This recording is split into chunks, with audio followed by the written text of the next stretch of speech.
A millionaire lost in a poor neighborhood during a cold rain witnesses a heartbreaking scene, a soaked 7-year-old girl begging passers-by for food, cruelly ignored by everyone. Moved with compassion, he hands her $100 bill and she, eyes shining with gratitude, offers to guide him to his business destination. But when they arrive and he asks, "Where's your home?" she proudly points to a soaked cardboard box and says, "We're here, uncle." When she innocently offers to find another little box so he can stay dry too, his heart completely shatters. The rain hammered against the windshield of the black Mercedes with an insistence that seemed to echo the growing anxiety in Charles Albright's chest.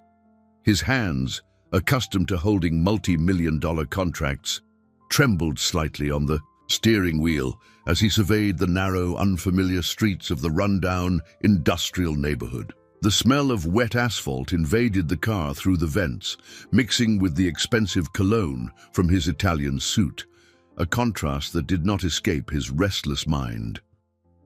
"How the hell did I end up here?"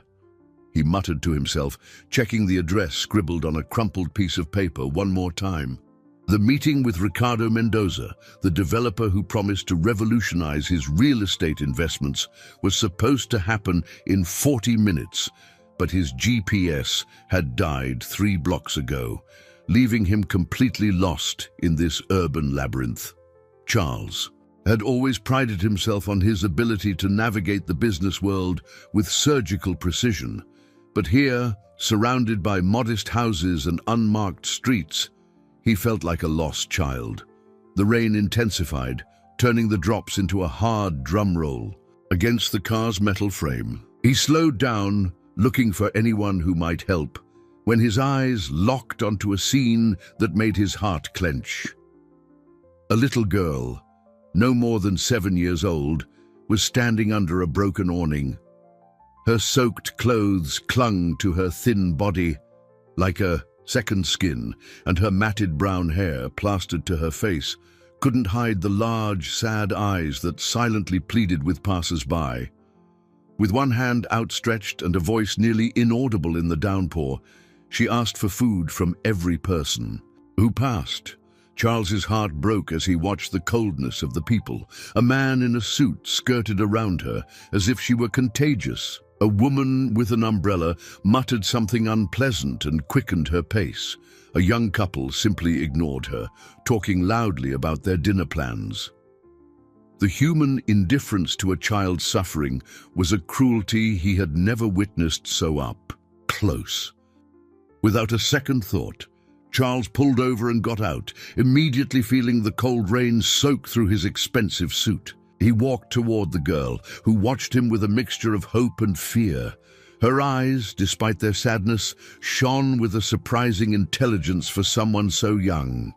"Hey there, little one," he said, crouching to meet her gaze. "Are you hungry?" The question left his heart before his mind could fully process it. The girl nodded timidly, wiping her nose with a wet sleeve. "A lot, mister. I haven't eaten since yesterday morning." Charles felt a knot in his throat. He pulled a $100 bill from his wallet and handed it to the child, who received it with wide, disbelieving eyes. "Buy plenty of food, okay? And something to keep you warm." "Thank you, mister. Thank you," she exclaimed carefully, tucking the money into a ripped pocket. "You're an angel." "I need some information," Charles said, showing her the paper with the address. "Do you know this place?" The girl studied the paper carefully, frowning as if solving a complex problem. When she looked up, there was something different in her expression, a shadow of worry that didn't belong on a child's face. "I know it, mister. It's real close to here." She hesitated for a moment, biting her lower lip. "But are you sure you want to find that man? He's a very bad person. He messes with the wrong things and hurts people who don't obey." The child's words hit Charles like a lightning bolt. How could a street kid know Ricardo Mendoza, and why did she speak of him with such fear? "How do you know this man?" he asked, feeling a chill that had nothing to do with the rain. "Everyone around here knows him, mister. My grandma always told me to hide when he shows up." The girl glanced around nervously. "Do you really want me to take you there?" Charles was facing a choice that would change his life forever, though he didn't know it yet. The girl's question echoed in Charles's mind like an alarm bell. His years in business had taught him to trust his instincts, and right now, every fiber of his being was screaming that something was wrong. He studied the child's angelic face, searching for signs of a lie or manipulation, but found only pure sincerity and genuine concern. "What's your name, little one?" he asked, buying time to process the disturbing information. "Caroline, mister, but everyone calls me Carol." She wiped away tears mixed with the rain streaming down her face. "And you?" "Charles." "Caroline is a beautiful name." He smiled, trying to calm her. "Is your grandmother nearby?" The girl's timid smile vanished instantly, replaced by an expression of deep pain that broke the businessman's heart. She shook her head, wiping her nose on her soaked sleeve. "Grandma Elaine has been in the hospital for 3 months, mister. The doctors said she needs a really expensive operation, but we don't have the money." Caroline's voice trembled. "And not just from the cold. That's why I'm out here asking for help. I need to get enough money to save her." Charles felt as if he'd been punched in the gut. The reality of urban poverty, which had always been a distant statistic in his corporate reports, now had a face, a name, and real tears before him. How had he lived 45 years without truly seeing this pain? "And where do you live, Caroline?" The question came out in a whisper, though he dreaded the answer. "The far." Girl pointed to a large cardboard box under the broken awning, only partially shielded from the rain that was now falling harder. The box was soaked at the edges, and Charles could see a few wet clothes and a thin blanket piled in a corner. "There, mister. I've been living in the box for 4 months. It was hard at first, but I'm used to it now." Caroline spoke, with a matter-of-factness that horrified Charles. "The men from the group home want to take me, but I don't like it there. They're mean and do bad things to the kids. I'd rather be free out here on the street." The child's words hit Charles like an emotional avalanche. His privileged mind struggled to comprehend how such a small child could survive on the streets, sleeping in a cardboard box, running from institutions that were supposed to protect her. He had always believed the system worked, that there were safety nets for cases like this. "Caroline, you said you know the man at this address. How?" he insisted, showing her the wet paper again. The girl looked around nervously before moving closer to him, whispering as if sharing a dangerous secret. "He comes here every week, mister. He talks to the men who run the street kids. They take some of the boys and girls away, and we never see them again." Her eyes filled with tears. "My friend Julia left with them 2 months ago. She cried a lot and said she didn't want to go, but they took her anyway." Charles's blood ran cold. The implications of Caroline's innocent words painted a dark picture he didn't want to accept. Ricardo Mendoza, the respectable developer, who promised to revolutionize his investments, was involved in child exploitation. "And the police, don't they help you?" he asked, desperately searching for a logical explanation. Caroline let out a sad little laugh that sounded terribly adult coming from someone so young. "The cops talk to that man too, mister. They get paid to look the other way. My grandma always said that when adults have a lot of money, they can make people forget what's right and wrong." The rain kept falling, but Charles no longer felt the cold. A deep, righteous anger began to boil in his chest. How had he been so naive? How had he not seen the signs? His company, his name, his reputation. Everything was about to be stained by an association with someone who preyed on vulnerable children. "Caroline," he said, making a decision that would change both their lives forever, "do you want to get out of the rain? I can take you to get something warm to eat." The girl's eyes lit up with hope, but also with caution. "You're Not going to hand me over to the bad men, are you? Caroline's innocent question struck Charles to his very core. In the girl's eyes, he saw decades of premature distrust, the bitter wisdom of someone who had learned far too early that not all adults have good intentions. How could a 7-year-old child already carry so much fear and experience with human cruelty? I would never do that to you, Caroline. I promise. The words came out with a conviction he hadn't expected to feel. Do you trust me? The girl studied his face for a long moment, as if she could read his soul through his eyes. Finally, she nodded slowly. Grandma Elaine always said I should look deep into people's eyes. She said the eyes can't lie. Caroline wiped her wet nose. Your eyes are kind, Mr. Charles. Something shifted in Charles's chest, a warm feeling he hadn't experienced in years. Maybe it was compassion. Maybe it was the awakening of a paternal instinct he'd never had the chance to exercise. His relationships had always been superficial, focused on professional achievements and accumulating wealth. He had never stopped to think about the emotional void it had created in his life. Then let's get out of this rain, he said, taking Caroline's small, cold hand. I know a place that serves the best hot chocolate in the city. He walked her to the car, opening the passenger door. Caroline hesitated on the threshold, looking at the luxurious interior with a mixture of awe and suspicion. It's so pretty, mister. I've never been in a car like this. She carefully touched the leather seat. I'm not going to get it dirty, am I? Don't worry about that, little one. Get in, let's get warm. As Caroline settled into the seat, Charles turned the heater on full blast and grabbed a blanket he kept in the trunk. The girl wrapped herself in it like a cocoon, sighing with relief as she felt the warmth envelop her chilled body. Mr. Charles, she said after a few minutes, you're not going to meet that bad man anymore, are you? The question made him reflect on the situation he was in. The meeting with Ricardo Mendoza was crucial for his business expansion. Plans. The contract could mean millions in profits and the definitive establishment of his company in the international market. But how could he move forward, knowing what he knew now? No, Caroline. I'm not going to meet with him.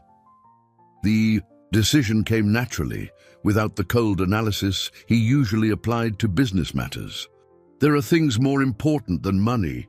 Caroline's eyes lit up. Grandma always said that. She said money can buy food and medicine, but it can't buy family or love.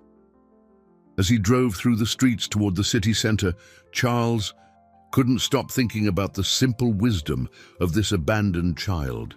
His entire life had been built on the premise that financial success was synonymous with happiness. But here, next to a girl who had nothing but her own dignity, he was beginning to question everything. Caroline, tell me more about your grandmother. What's she like? The girl's face lit up for the first time since they had met. Oh, Mr. Grandma Elaine is the best person in the world. She took care of me since I was a baby, after my mom left. She used to sell sweets in the park and always saved the best one for me. And is she really sick? Yes, mister. She collapsed on the street 3 months ago and hasn't really woken up since. The doctors said it's her heart, that it's very tired. They said she needs an operation that costs a lot of money, more money than we could save in 100 years. Charles felt a pang of pain in his chest. For him, the cost of the surgery was probably equivalent to what he spent on a single fancy dinner. The social disparity had never been so stark and painful. Which hospital is she in, Caroline? St. Vincent's Hospital, mister. It's far from here. I tried to visit her a few times, but the guards don't let kids in alone, and I don't. Have a grown-up to go with me. When they arrived at the coffee shop, Charles watched Caroline devour a bowl of soup as if it were the last meal of her life. The girl ate slowly, savoring each spoonful, and occasionally tucked a piece of bread into her pocket. For Grandma, she explained, noticing his gaze. When she gets better, I want to give her something nice. In that moment, Charles knew his life had changed forever. There was no going back. The afternoon turned into evening as Charles and Caroline remained in the cozy coffee shop. The girl had finished her third cup of hot chocolate and was now watching the city's hustle and bustle through the fogged-up window, fascinated. To her, accustomed only to the streets of the city's outskirts, downtown seemed like a completely different world, full of lights and possibilities. "Mr. Charles," she said, resting her chin on her small hands, "why do some people have so much and others have nothing?" The philosophical question from a 7-year-old left Charles speechless for a moment. How could he explain the complexities of social inequality to someone who lived it every day? "That's a very hard question, Caroline. I think sometimes people forget to take care of each other." He hesitated, searching for simple words. "But you know what I learned today?" "What, mister?" "That meeting you made me remember what's really important in life." Caroline smiled, a genuine smile that completely transformed her tired face. "Grandma always said God puts the right people in our path at the right time. Maybe you're my guardian angel in disguise." As she spoke, Charles's phone buzzed insistently. It was Ricardo Mendoza. The businessman looked at the screen, feeling a mixture of disgust and anger. How had he been so blind? How had he not noticed the signs during the months of negotiation? "Aren't you going to answer, mister?" Caroline asked, noticing his hesitation. "No, I don't want to talk to that person." Charles silenced the phone and put it in his pocket. Caroline, I need to ask you something important. Do you have a safe place to sleep tonight?" The girl looked down, nervously fidgeting with the edge of the blanket still wrapped around her. "There's a lady named Mrs. Rosa who sometimes lets me sleep on her porch when it's really cold. But she lives far away, and by the time I get there, sometimes she's already locked up and doesn't hear me." Charles' heart broke all over again. The thought of Caroline returning to that soaked cardboard box, or worse, sleeping in the open on a cold night like this, was intolerable. "What if you came to my house tonight? I have a guest room that's been empty for years. You could take a hot bath, sleep in a real bed." Caroline's eyes widened, but they also filled with tears. "You'd really do that for me, mister, even without knowing me?" "I would, little one. In fact, I am." Charles smiled. "But only if you want to. I don't want you to feel forced." Caroline nodded vigorously, wiping the tears that streamed down her face. "I want to, mister. It's been so long since I slept in a bed. The last time was at Grandma's, before she got sick."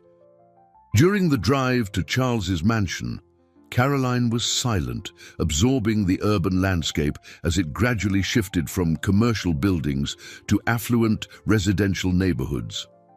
When they arrived at the electronic gate of his house, she let out a gasp of astonishment. "Wow, mister, it's a palace. Do you live all alone in such a big house?"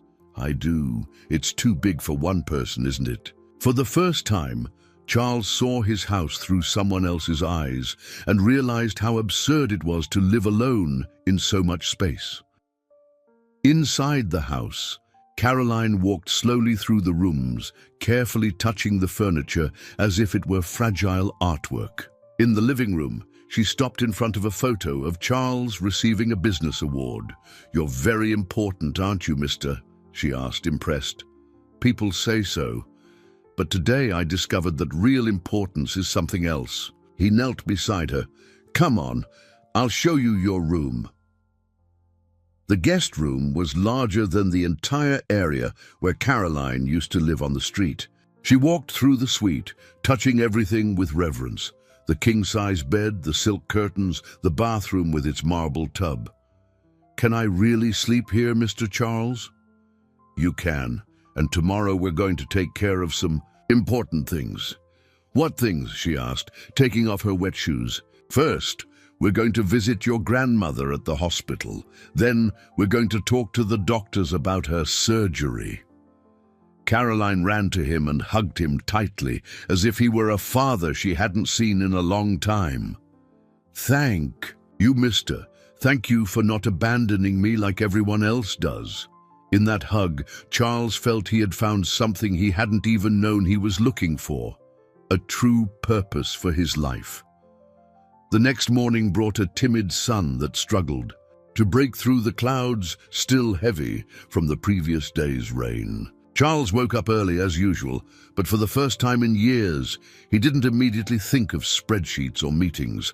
His thoughts were focused on the girl sleeping in the room next door and the promise he had made the night before. Caroline woke up startled, taking a few seconds to remember where she was. When reality set in, a smile lit up her face.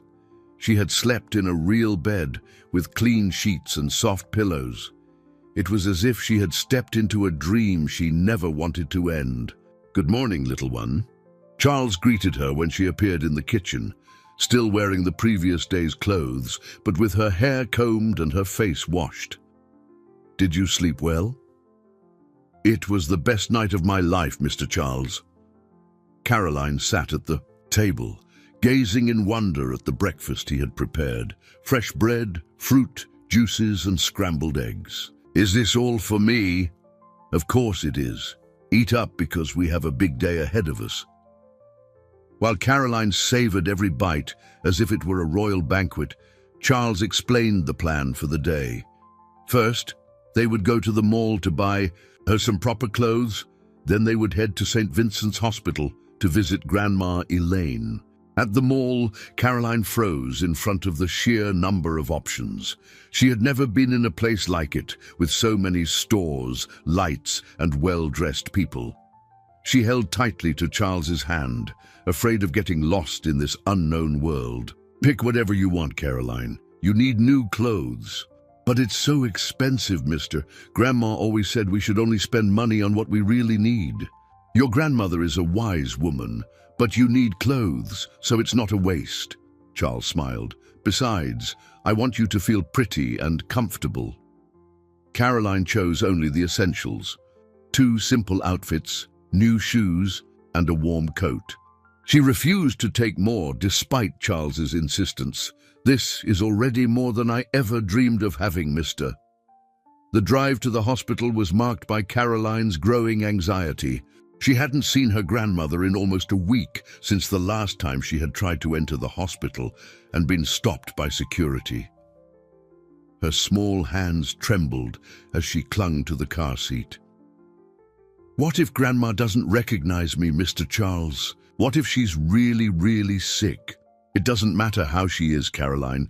The important thing is that you'll be together again." Charles took her hand, trying to convey a sense of calm. "And we're going to find out exactly what she needs to get better."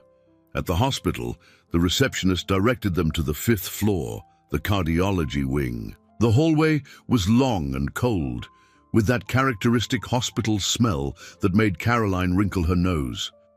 When they reached room 512, she hesitated at the door. "You can go in, little one. She's waiting for you." Mrs. Elaine was lying in bed, connected to several machines that emitted rhythmic beeps. Despite her pallor and evident fragility, her eyes lit up when she saw Caroline. The girl ran to the bed, careful not to bump into the wires and tubes. "Grandma! Grandma Elaine! I brought help!" Caroline held the elderly woman's hand gently. "This is Mr. Charles. He's very kind, and he's going to help us." Mrs. Elaine looked at Charles with a mixture of gratitude and suspicion. Her eyes, though tired, held the sharpness of someone who had lived a long time and learned to read people. "A pleasure to meet you, Mrs. Elaine. Caroline has told me a lot about you." Charles approached respectfully. "I came to see how I can help." "My granddaughter is all I have in this world, young man. If your intentions are good, may God bless you. If they're not..." Her weak voice carried surprising strength. "A grandmother always knows how to protect her child, even from a hospital bed." The doctor who entered the room interrupted the tense conversation. Dr. Martinez was a middle-aged man with the weary expression of someone who had seen too much suffering. "You must be the one responsible for the patient," he said, addressing Charles. We need to talk about Mrs. Elaine's condition. Is she going to be okay, doctor? Caroline asked, clutching the doctor's lab coat. Dr. Martinez hesitated, looking from Caroline to Charles, clearly uncomfortable. It's a complex situation, little one. Something in the doctor's tone alerted Charles. There was more to Mrs. Elaine's story than it seemed. Dr. Martinez led Charles into the hallway, leaving Caroline by her grandmother's side. The doctor seemed to carry the weight of information he would rather not share, his eyes avoiding direct contact as he nervously flipped through the medical chart. "Mr." he began, waiting for an introduction. "Charles Albright. I'm a friend of the family." The hesitation in his own definition surprised him. What was he to Caroline and Mrs. Elaine, a stranger who had appeared less than 24 hours ago, but already felt deeply connected to them both? "Mr. Albright, Mrs. Elaine's situation is critical. She does need urgent cardiac surgery, but..." Dr. Martinez lowered his voice, glancing nervously down the hall. "There are some irregularities that concern me." "What kind of irregularities?" "Her admission was paid for by a charitable organization I've never seen before. They cover all the basic costs, but they refuse to authorize the surgery." The doctor paused, as if struggling with how much he should reveal. "And there's something else. I get weekly phone calls asking about the patient's granddaughter, asking if she's shown up for a visit." Charles's blood ran cold. Caroline's words about men taking children away echoed in his mind like alarm sirens. Who's making these calls? They claim to be from social services, but something doesn't add up. Real social workers don't ask those kinds of questions over the phone. Dr. Martinez looked directly at Charles for the first time. "Mr. Albright, I've worked at this hospital for 15 years. I've seen a lot of strange things, but this case, it has the stench of something very wrong." "What do you suspect?" "I think they're using Mrs. Elaine as bait, keeping her alive. Just long enough to lure the girl in, but without actually curing her." The doctor lowered his voice even further. "And I'm pretty sure I'm not the only employee here who's received specific instructions about this case." Charles felt a cold rage settle in his chest. The picture was becoming clearer and more terrifying. Ricardo Mendoza and his organization not only exploited street kids, but also used hospitalized family members as a form of emotional blackmail.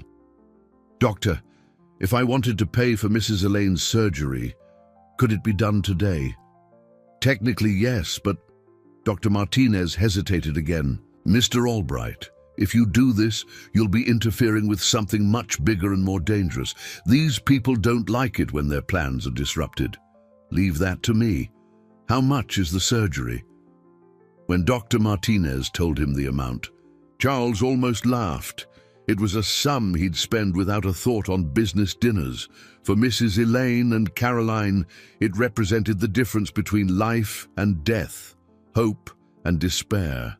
"I'll wire the money right now. When can you operate?" "If all goes well, tomorrow morning. But Mr. Albright, you don't understand. When they find out Mrs. Elaine was operated on without their authorization, they'll come after Caroline."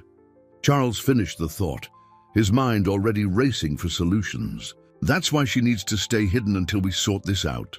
Back in the room, Caroline was humming a soft lullaby to her grandmother, who was smiling weakly. The scene touched Charles's heart deeply. This was what truly mattered in life. Unconditional love, mutual care, a real family. "Caroline," he called softly, "I need to talk to you and your grandmother about something important." The girl turned, and in her eyes he saw the sharp intelligence he had come to recognize. "It's about the bad men, isn't it, Mr. Charles?" "How did you know?" "I saw the way the doctor looked around before he talked to you. My grandma taught me to pay attention to how grown-ups act when they're scared." Caroline held her grandmother's hand. "They're using Grandma to get me, aren't they? Mrs. Elaine squeezed her granddaughter's hand weakly. "I knew something was wrong, my little one. Nobody pays for an expensive hospital stay just out of kindness." "But that's all about to change," Charles said, kneeling by the bed. "I'm paying for your grandmother's surgery, Caroline. She's going to get well." "And then what?" Mrs. Elaine asked, her eyes fixed on Charles. "What happens to my granddaughter when they find out their plans have been ruined?" The question hung in the air like a dark omen. Mrs. Elaine's surgery was scheduled for 6 the next morning. Charles had been up all night, drawing up plans to protect Caroline while she slept peacefully in the guest room. For the first time in his life, he felt truly responsible for another person, and the weight of that responsibility was both terrifying and gratifying. At 5:30 in the morning, he was helping Caroline get dressed when the house's intercom buzzed insistently. No visitors were expected at this hour, and a shiver ran down his spine as he imagined who it could be. "Stay here in the room, Caroline. Don't come out for any reason, understand?" His voice tried to sound calm, but the girl, with her sharp perception, immediately caught the tension. "It's them, isn't it, Mr. Charles?" she asked, her eyes filling with fear. "They found out where I am." Before he could answer, the sound of shattering glass echoed from downstairs. These weren't polite visitors ringing the intercom. Someone had broken into his house. "Come on, quick!" Charles scooped Caroline into his arms and ran to his own bedroom, which had an exit to a balcony with an emergency ladder. "We have to get out of here now." As they climbed down the ladder, Caroline whispered in his ear, "Mister, I know something they don't know I know." "What's that, little one?" "Yesterday, when we got home, I saw a car just like the one that's always near Grandma's hospital. They were already following us." The revelation hit Charles like a bolt of lightning. If they had been watched since yesterday, it meant his decision to pay for the surgery had been discovered very quickly. Someone at the hospital was feeding the criminals information about their every move. They reached the car in the garage undetected, but when Charles tried to start the engine, nothing happened. Someone had sabotaged the vehicle. They were trapped. "Mr. Charles Albright," a familiar voice echoed through the garage. Ricardo Mendoza emerged from the shadows, flanked by 2 large men in dark suits. "What an unpleasant surprise to find you here with our little Caroline." "I knew you were bad." Caroline hid behind Charles, but her voice held a courage that impressed everyone present. "My grandma always said bad people have cold eyes, and yours are like ice." Mendoza laughed, an ugly sound that ricocheted through the garage. "The girl is smart. A pity that makes her even more valuable for our purposes." "What purposes?" Charles asked, placing himself protectively in front of Caroline. "Oh, my dear Charles, did you really think our meeting yesterday was about real estate?" Mendoza approached slowly. "It was about something far more profitable. Smart children like Caroline are perfect for our business of special adoptions." Special adoptions. Wealthy families in other countries pay a fortune for bright American children, especially those who already know how to survive on their own. Mendoza's smile was predatory. Caroline would be perfect for a family in Asia with specific needs. The horror of the situation hit Charles full force. This wasn't just local exploitation, it was international human trafficking. And he had inadvertently stumbled into the middle of an operation that likely moved millions of dollars. "But you've complicated our plans, Charles. First you cancelled our meeting, then you interfered at the hospital. That was very reckless." "Leave Mr. Charles alone," Caroline yelled, stepping out from behind him. "He was just trying to help. You're the bad guys." "Actually, my dear, your Mr. Charles is going to help us now," Mendoza signaled to his goons. "You see, Charles, your company has a sterling reputation and the international connections we need to expand our business. You can choose. Be our willing partner or what? or watch Caroline disappear forever while you face charges of kidnapping and child endangerment. We have very convincing evidence that you took a child off the street and kept her in your home. Without legal authorization, Charles saw the perfect trap. They had turned his compassion into a weapon against him. Any attempt to expose the organization would be neutralized by the fabricated evidence of his own crimes. You have until tomorrow to decide, Charles. The grandmother's surgery will be cancelled, of course, and Caroline will return to where she belongs, under our protection. I'll never go with you, Caroline shouted. I'd rather live on the street forever. Oh, my dear, Mendoza crouched to her level. You don't have a choice. Neither of you do. When the men were gone, leaving Charles and Caroline alone in the garage, the silence was deafening. The raw reality of the situation hung over them like a storm about to break. Mr. Charles, Caroline whispered, are we going to be able to save Grandma? Looking into those trusting eyes, Charles knew he had only one choice to make: fight. In the hours that followed the invasion, Charles turned his house into a makeshift fortress. He locked all the doors, drew the curtains, and activated the most advanced security system money could buy. But he knew it was only a temporary measure. Mendoza and his organization had resources and connections that made any conventional hiding place useless. Caroline sat on the living room sofa, watching Charles pace like a caged animal. Despite the fear evident in her eyes, the girl maintained a surprising calm for someone her age. Mr. Charles, she said finally, stop walking.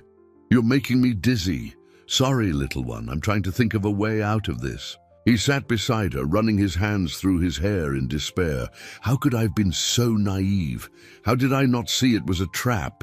Grandma always said that good people can't imagine how bad people think. That's not a flaw, mister. It's because you have a clean heart. Caroline's simple wisdom once again struck a deep chord with Charles. How could a child who had lived on the streets maintain such purity of spirit? Caroline, I need to tell you something. Last night, they looked up this Ricardo Mendoza online. Charles hesitated, not wanting to frighten her more than she already was. He's not just a local criminal. He has international connections, shell companies in several countries. That's why he wants to use your company, right? Caroline interrupted, showing an understanding of the situation that surprised him. People like him need people like you to look respectable. Exactly. And if I don't cooperate, they'll hurt Grandma and me, Caroline finished, the sentence without emotion, as if simply stating a fact. But Mr. Charles, I have an idea. What kind of idea? On the streets, you learn that sometimes the only way to beat someone stronger is to use their own strength against them. Caroline stood up, walking to the window. What if we make them think they've won? Charles frowned, trying to follow the girl's reasoning. What do you mean? What if you pretend you're going to be their partner? They'll let their guard down, and we could find out everything about the organization. Caroline turned to him, her eyes shining with an intelligence that had long since surpassed her chronological age. On the street, I'd always pretend I was going to obey the bad men, but really I was paying attention to everything so I could escape later. Caroline's suggestion was risky, but it had a perverse logic that made sense. If Charles feigned cooperation, he could gain access to the organization's inner workings and potentially find the evidence to destroy it. It's too dangerous, Caroline. If they suspect anything, they won't if we do it right. The girl sat next to him again. Mister, you know important people, right? Cops, judges, people like that? A few, yes. Why? Because we're going to need real help when the time comes. People who can't be bought like the cops in my neighborhood. Charles realized Caroline was right. His network of business contacts included some people in positions of power whom he believed to be incorruptible. It might be possible to mount an operation to expose Mendoza, but he would have to be extremely careful. And there's one more thing, Mr. Charles. Caroline lowered her voice, as if sharing a secret. I know where they keep the other kids. How do you know that? Because my friend Julia, the one they took, managed to get a message to me before she disappeared. She wrote it on a little piece of paper and threw it out the window when they drove past the park where I used to stay. Caroline ran to the bedroom and came back with a small, crumpled piece of paper she had kept in the pocket of her old clothes. Carefully, she smoothed it out on the coffee table.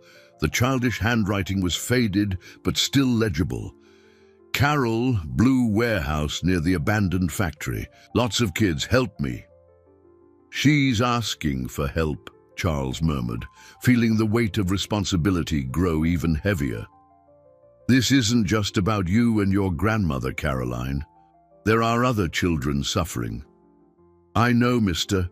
That's why we have to be brave and smart at the same time. Caroline carefully folded the paper. Julia trusted me. I can't abandon her or the others. At that moment, Charles's phone rang. It was Mendoza. So, my dear Charles, have you considered my proposal? Charles looked at Caroline, who nodded encouragingly. I'm willing to talk, but I have conditions. Ah, how interesting. And what might those be?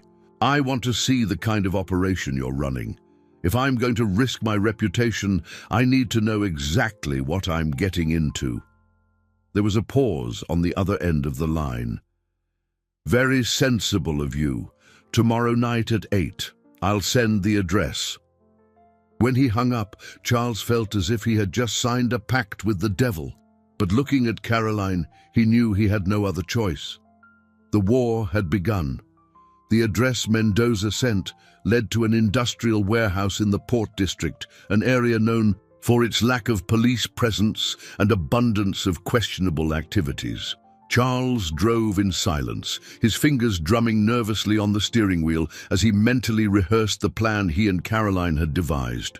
Caroline was hidden on the back floor covered by a dark blanket. The plan was risky. She would secretly enter the facility to locate the other children, while Charles kept Mendoza busy with the fake negotiations.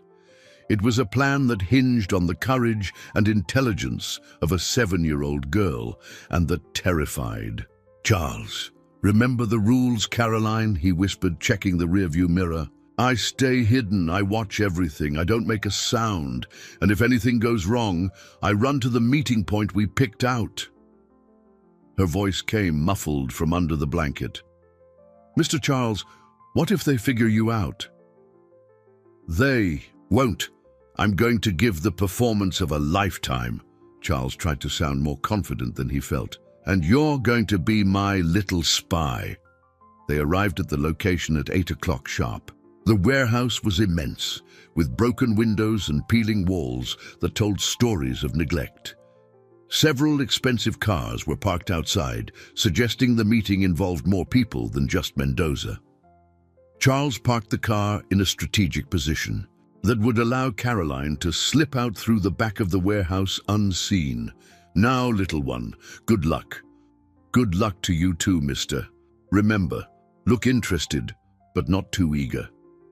As Charles headed for the main entrance, Caroline silently slipped out the back door and crept into the shadows. Her street survival skills had never been more necessary. Inside the warehouse, Charles found an operation far more sophisticated than he had imagined. The space was divided into several sections, a makeshift office area, a section that looked like a dormitory, and in the back, an isolated area from which came the muffled sounds of children's voices. Mendoza greeted him with a false smile, flanked by 3 other men in expensive suits. Charles, welcome to our little enterprise. I'd like you to meet our partners. The introductions were made with the formality of a legitimate business meeting, which made it all the more disturbing. There was a lawyer, an accountant, and someone who identified himself only as an international logistics specialist. Impressive, Charles commented, forcing admiration into his voice. You've really set up a professional operation. Ah, my friend, this is just the beginning. Care to see our current inventory? Charles felt his stomach churn at the word inventory, but he nodded. He followed Mendoza to the isolated area where his worst nightmare was confirmed. There were about 15 children, between 6 and 12 years old, all wearing clean but simple clothes, sitting on mattresses on the floor. Some were playing. Quietly, others just stared into space with empty expressions. All orphans or abandoned, Mendoza explained casually. We rescue them from the streets, offer them food, shelter, a basic education. It's practically a social service. And then? Then we find them loving families in other countries who can offer them opportunities they would never have here in the States. Mendoza's cynicism was nauseating. Of course, these families pay handsomely for the opportunity to do a good deed. Meanwhile, Caroline had found a broken window at the back of the warehouse and managed to slip inside undetected. Hiding behind stacked boxes, she could see and hear everything. Her heart pounded when she recognized Julia among the children. Her friend was there, alive, but visibly thinner and with sad eyes. Caroline observed the facility's routine, noting where the guards were stationed, how the children were monitored, and what the entry and exit points were. Her survivor's mind catalogued every detail that could be useful in a potential rescue operation. "And what about the paperwork?" Charles asked, forcing himself to maintain a professional tone while fighting back nausea. "Ah, that's our friend's specialty," Mendoza pointed to, the lawyer. "He has contacts in government agencies and county offices. We can procure completely legal documentation for all the adoptions." Completely legal obviously meant completely forged. But Charles just nodded as if impressed by the operation's efficiency. "And what exactly would my role be in all this? Your company has import-export contracts with several Asian countries, correct? We need those trade routes to facilitate the transport of the children." Mendoza smiled coldly.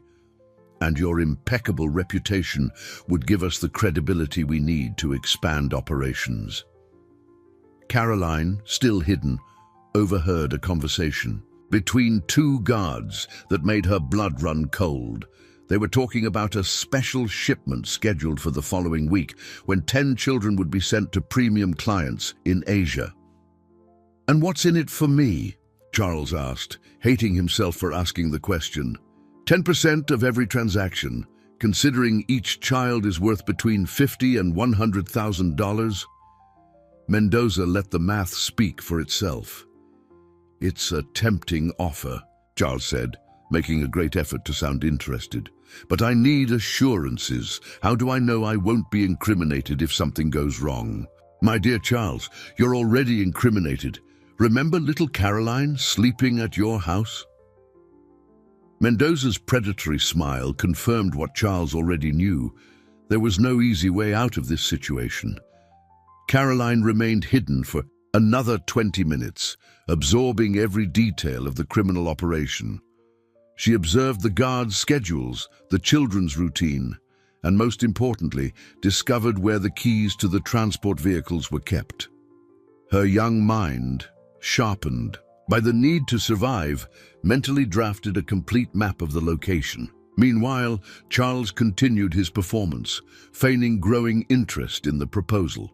"Mendoza, I appreciate the confidence, but I need to better understand the logistics. How do you ensure the children arrive at their destinations in good condition?" That's the most delicate part. Mendoza led Charles to another section of the warehouse where there was a kind of makeshift infirmary. "We have basic medical care, medication to keep the children calm during long journeys, and of course, behavioral training." Behavioral training. They need to learn to behave properly for their new families. Some arrive here very rebellious, accustomed to the freedom of the streets. Mendoza's casual tone as he spoke of breaking the children's spirits made Charles clench his fists discreetly. "But our methods are very effective." Caroline, still hidden, saw Julia being led by a man to the infirmary. Her friend seemed sedated, walking with slow movements and a vacant gaze. The sight made her understand with horror what medication to keep the children calm meant. "And how long does this training take?" Charles asked, struggling to keep his voice neutral. "Depends on the child. Some adapt in a few weeks, others—" Mendoza shrugged. "Well, not all are suitable for all types of clients. We have different categories of adoptive families with different needs." The subtext in Mendoza's words was clear and repugnant. Charles realized he was dealing with something far worse than simple human trafficking. It was an operation that categorized children as commodities to satisfy the most sordid desires of wealthy people around the world. Caroline managed to get closer to the area where Julia had been taken. Through a crack in the wall, she saw her friend lying on a cot, clearly under the influence of drugs. A man in a white lab coat was making notes on a clipboard, treating the girl like an object being prepared for sale. "Julia," Caroline whispered, almost inaudibly. To her surprise, Julia turned her head slightly toward the voice. Her eyes were glazed over, but there was still a flicker of recognition. "Carol?" Julia murmured, fighting the effects of the medication. You came for me?" "I'm going to get you out of here, Ju. I'm going to get all of you out," Caroline promised, feeling tears burn her eyes. "Just hang on, okay?" At that moment, Caroline heard footsteps approaching. She quickly hid behind a stack of medical equipment, watching two men enter the infirmary. "The girl is responding well to the new protocol," said the man in the lab coat. "She'll be ready for shipment next week." "Excellent. The Asian client pays extra for children of this specific age." The other man checked something on a tablet. "And what about the old woman's surgery at the hospital?" "Cancelled, as ordered. The doctor received his instructions." Caroline felt her world crumble around her. Grandma Elaine's surgery had been cancelled. All her efforts, all the hope she had placed in Charles, it had all been for nothing. Meanwhile, in the main area of the warehouse, Mendoza was concluding his presentation to Charles. "So, my friend, are you convinced of the viability of our enterprise?" "Very impressed," Charles lied, feeling physically ill. "When would our partnership begin?" "Immediately. In fact, we have a special shipment next week that would be perfect for testing our collaboration." Mendoza smiled maliciously. "And little Caroline would be an excellent addition to that cargo." "Caroline? Come now, you didn't think you could just keep her forever, did you? She's already caused enough trouble. It's time she became productive." Mendoza's mask of civility fell away completely, revealing the calculating coldness behind the entire operation. Caroline wasn't just a potential victim. She was a commodity he planned to sell, regardless of Charles's cooperation. "I see," Charles said, forcing a smile. "When do you need a final answer?" "By noon tomorrow. After that, we'll proceed with or without your cooperation. But of course, it would be much more convenient for everyone if you were reasonable." As Charles prepared to leave, Caroline found a moment to escape the warehouse. She ran silently to the car, where she hid again on the back floor. When Charles got into the vehicle, she was trembling, not from cold, but from rage and determination. "Mr. Charles," she whispered, as soon as they were away from the site. "They cancelled Grandma's surgery." The words hit Charles like a punch to the gut. "How do you know?" "I heard them, and there's more. They're going to ship Julia and the other kids out next week." Caroline sat up, her eyes blazing with a fierce determination. "And they want me with them." "That's not going to happen, Caroline. I promise." "I know, mister, because we're not going to let them." The girl's voice carried a conviction that stunned Charles. "It's time we stopped running and started fighting back." Charles looked in the rearview mirror at those determined eyes and knew the girl was right. The time for defensive strategies was over. Back at the house, Charles and Caroline turned the living room into a makeshift command center.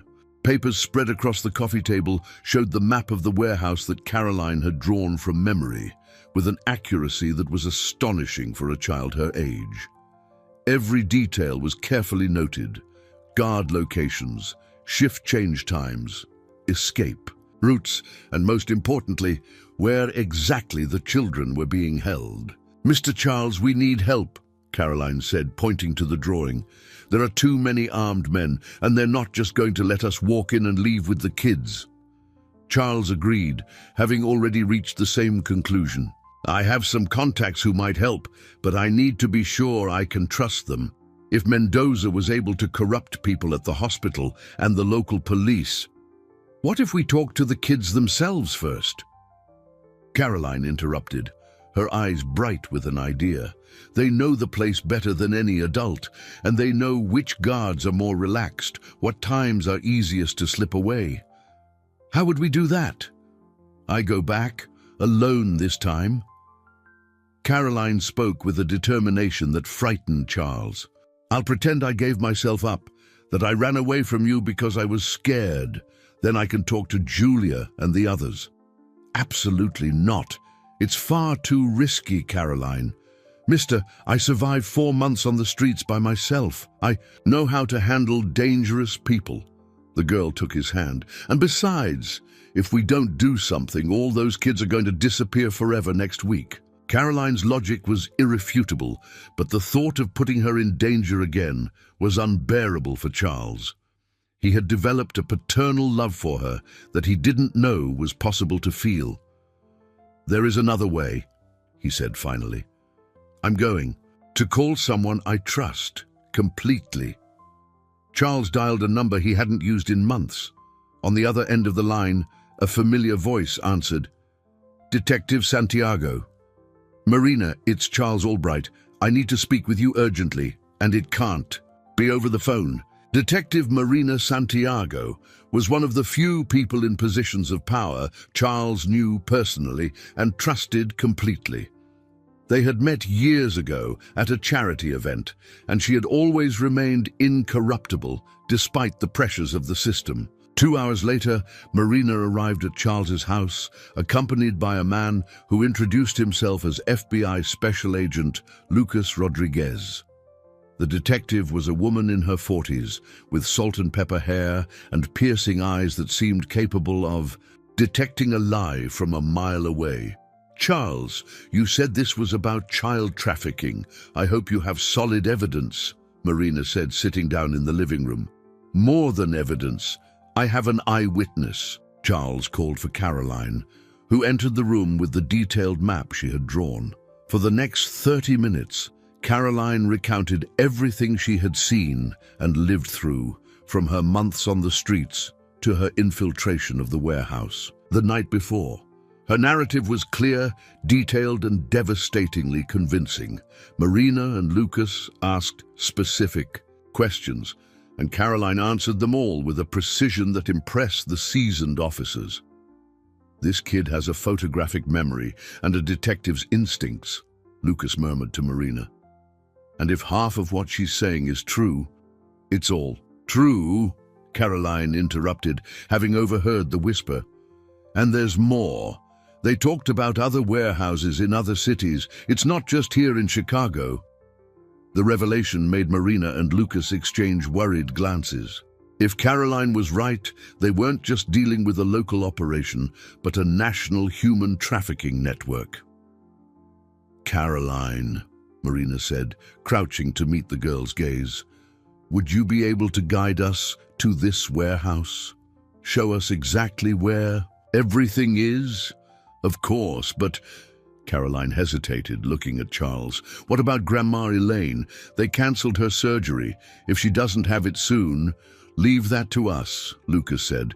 "We have the authority to ensure any necessary medical treatment is performed immediately."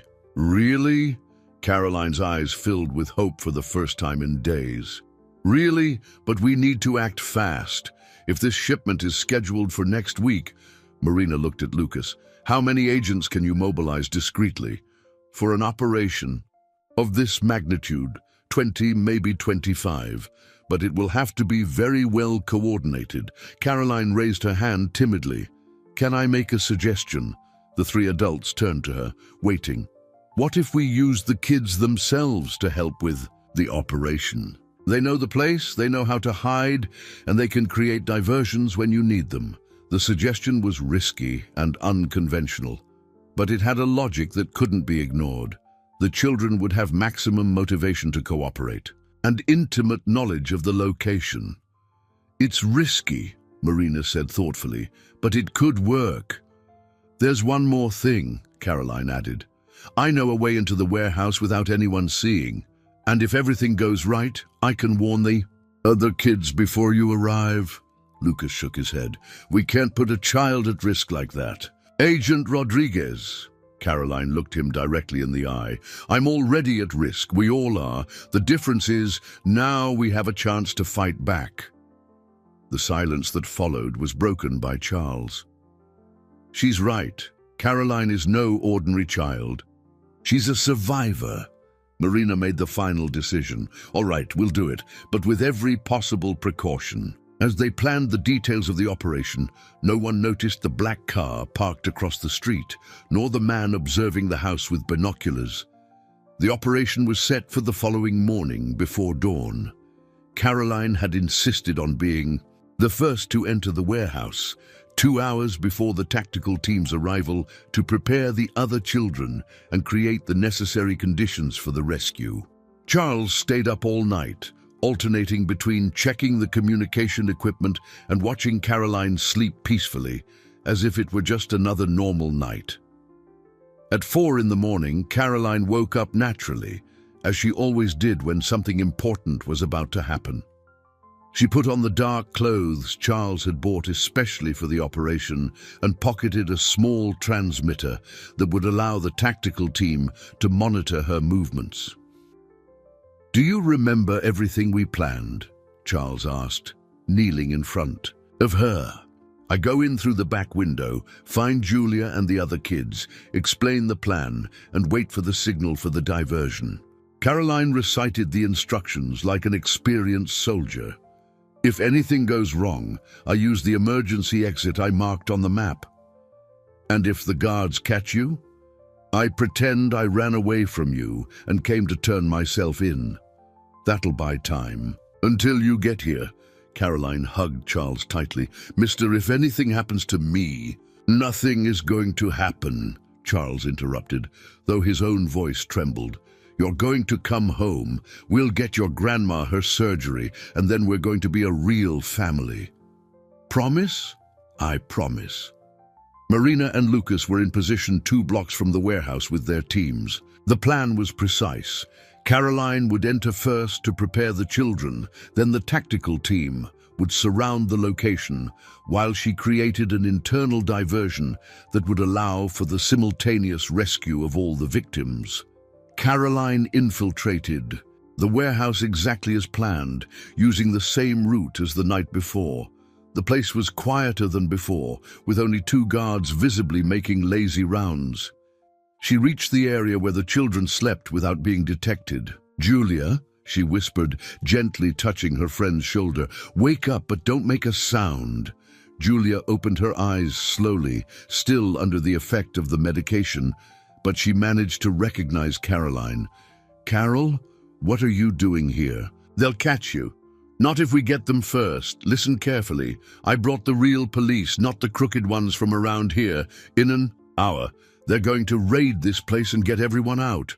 Caroline spent the next 40 minutes silently waking each child and explaining the plan.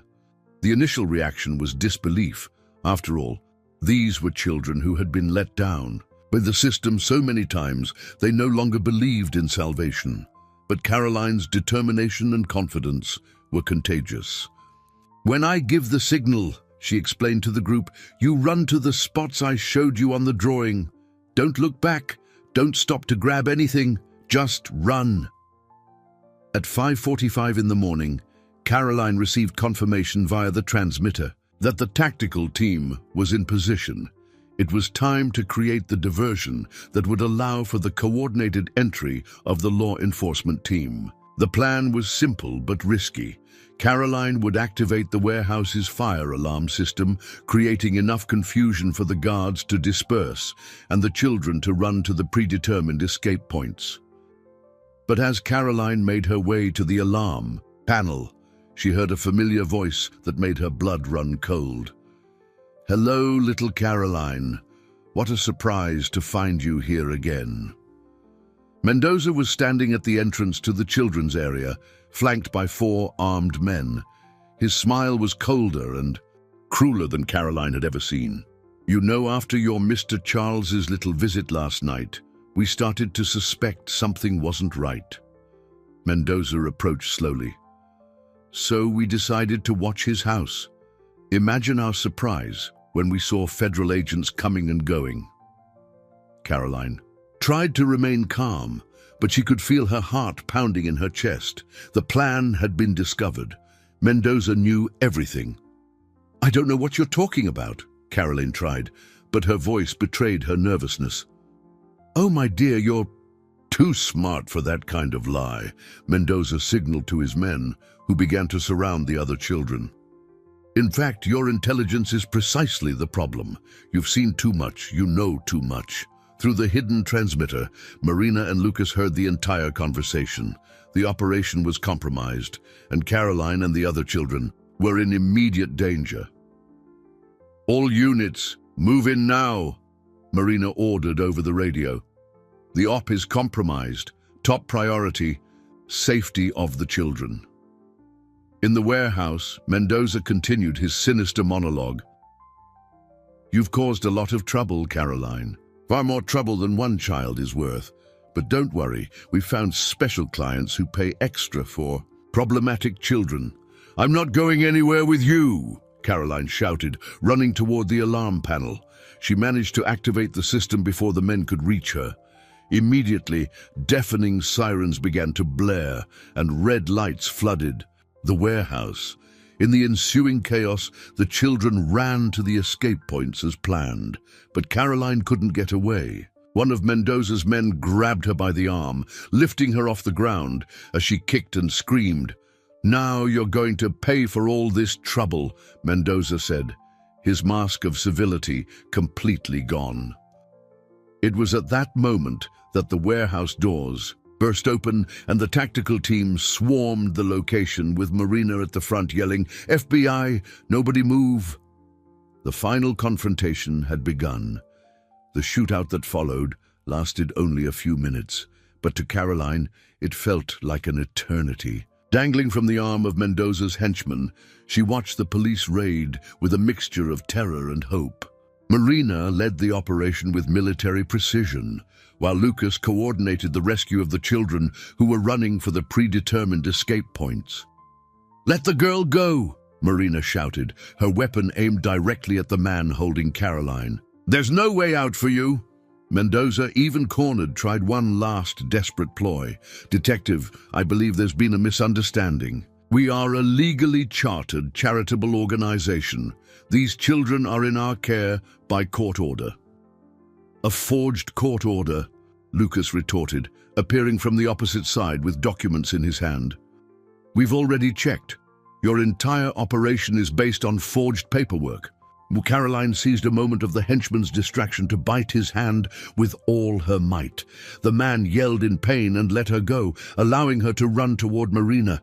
Immediately, 3 officers surrounded the criminal, who surrendered without a fight. "It's okay, little warrior," Marina said, giving Caroline a protective hug. "You were very brave." "Did the other kids get out?" Caroline asked, still trembling with adrenaline. "All of them.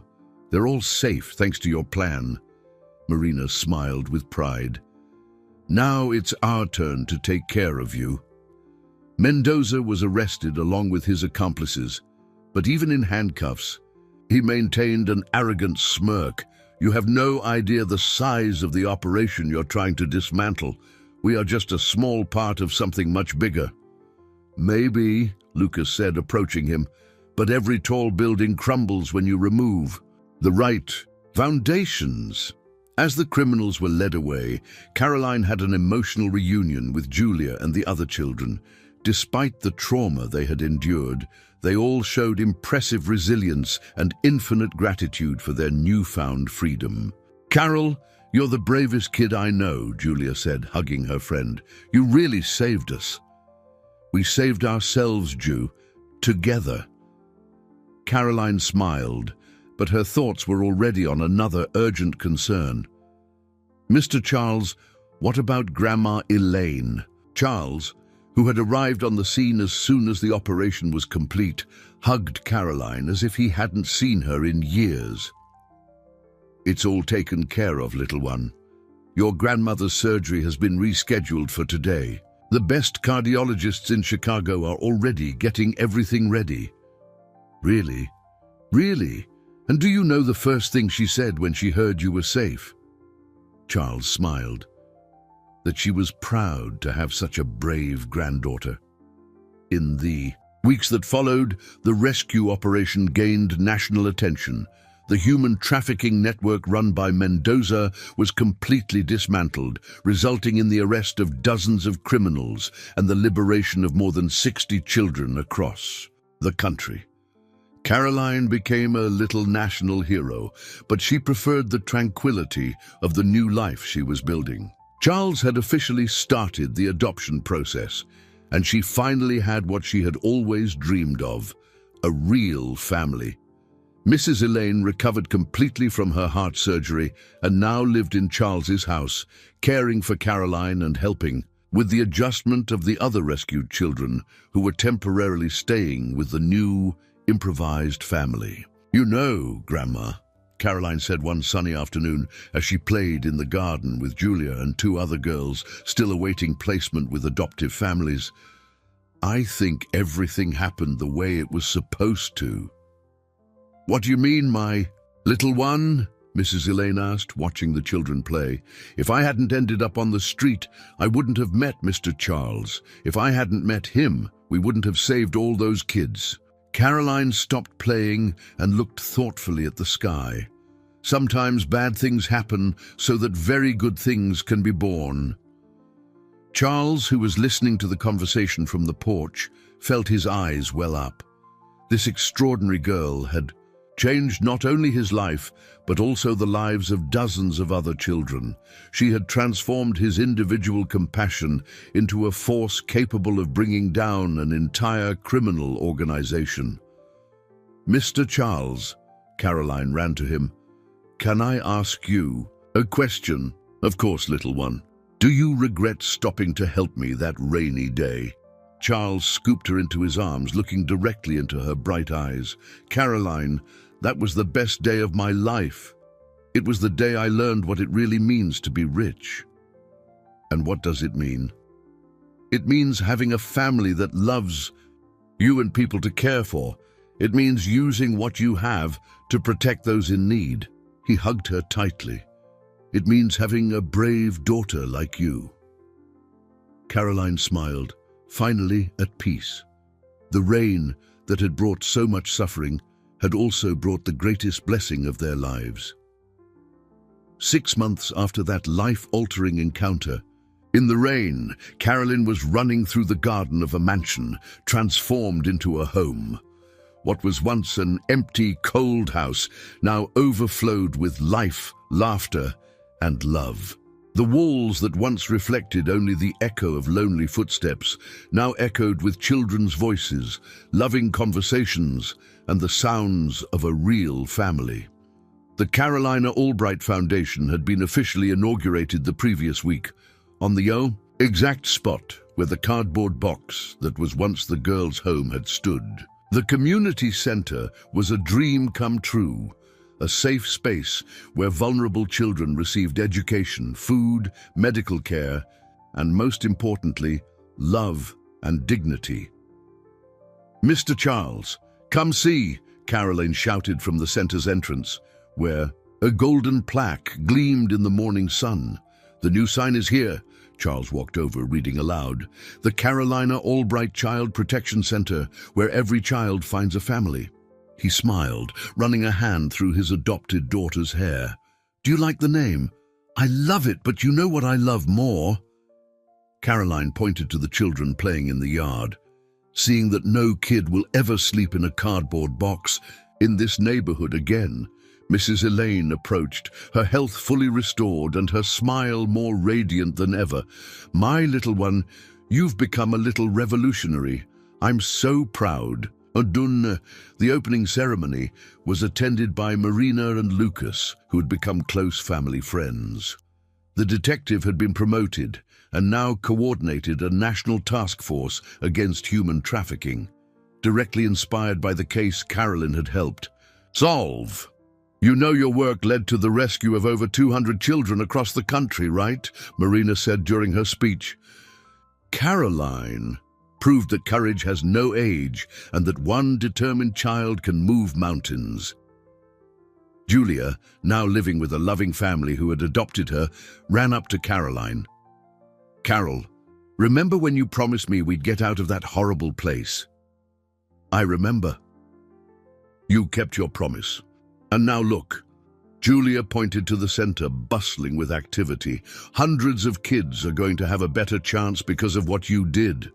Caroline looked around, watching the children in art workshops, tutoring sessions, sports activities, and simply being kids in a safe environment. Every smile, every laugh, every hug was a victory against the cruelty that had once dominated these streets. "You know, Ju," Caroline said thoughtfully, "Grandma always said God works in mysterious ways. I think she was right." "How so?" "If I hadn't been through all that, I wouldn't have met Mr. Charles. If I hadn't met him, we wouldn't have saved you guys. And if we hadn't done all that, this place wouldn't exist." Caroline gestured to the center. "Sometimes suffering prepares us to do important things." During the afternoon, Caroline found a quiet moment in the room that had been specially prepared for her at the center. It was her private office, where she coordinated activities for the other children and kept her most precious treasures. Photos of her new family, letters from children helped by the foundation, and in a special corner, the original cardboard box, preserved as a reminder of where it all began. Charles found her there, sitting on the floor next to the box, flipping through a photo album. "What are you thinking about, little one?" "I was remembering the first day we met. You were lost in the rain, looking for that bad man." Caroline smiled. "Who would have thought that being lost could be the best thing that ever happened to us?" "You know what I learned from you, Caroline?" Charles sat beside her. "That there's no such thing as chance. There's purpose. I wasn't lost that day. I was being guided to find you. And I wasn't begging for change. I was waiting for my family to arrive." They sat in silence for a few minutes, watching the children play in the yard through the window. It was a heartwarming sight. Dozens of little ones who now had hope, opportunities, and most importantly, the certainty that they were not alone in the world. "Mr. Charles," Caroline said finally, "thank you for stopping that day. Thank you for showing me what really matters in life. And what's that? Family, love, and using what we have to take care of those who need it." Charles hugged Caroline. "You taught me that true wealth isn't what we accumulate, but what we share."